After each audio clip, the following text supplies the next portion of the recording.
Mémé est morte ce matin. Mémé est morte ce matin.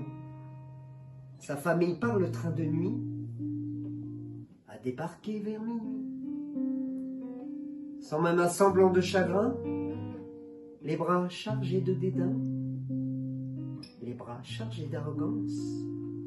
Pour la province, c'est sa vieille pense. Alors ils ont vidé la vie, alors ils ont vidé la vie de Mémé, de ses armoires. Ils ont étalé son histoire avec dégoût, avec mépris. Ont tout jeté sur le lit, ils ont raillé ses vieilleries, les fantômes de la penderie. Comme des rats, ils ont pillé, comme des rats, ils ont pillé, jusqu'au tiroir de sa passion, les lettres d'une ancienne liaison, affamés de trouver l'oseille, pognon planqué de la vieille, comme des requins tous les recoins. Ils ont passé au peigne-fin, puis enfin repu de trouvailles, puis enfin repu de trouvailles. Ils investissent la cuisine, partout ils cherchent, partout ils chinent, pour faire bonne chair, pour faire ripaille. Assiègent la table de victoire, en rire raclé, héros bien gras, des mots, des miettes, en petit tas.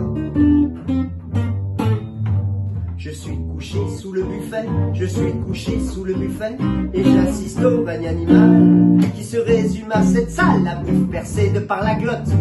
De la table enfin ils sortent, leur mégot bien écrasé dans les belles plantes de Mémé. Ils repartent pour la grande ville, ils repartent pour la grande ville, si fiers de leur acquisition, un peu de sa dernière pension, des ustensiles de l'argenterie. Mes quatre pattes je dégourdis, j'en avais par-dessus la truffe de ces guignols, de ces tartuffes. Mais dans les bijoux de Mémé, mais dans les bijoux de Mémé, que cette folle et fichue famille pensait tous de pacotille, se trouve un collier de diamants offert par un homme de haut rang, racontent les anciens du village.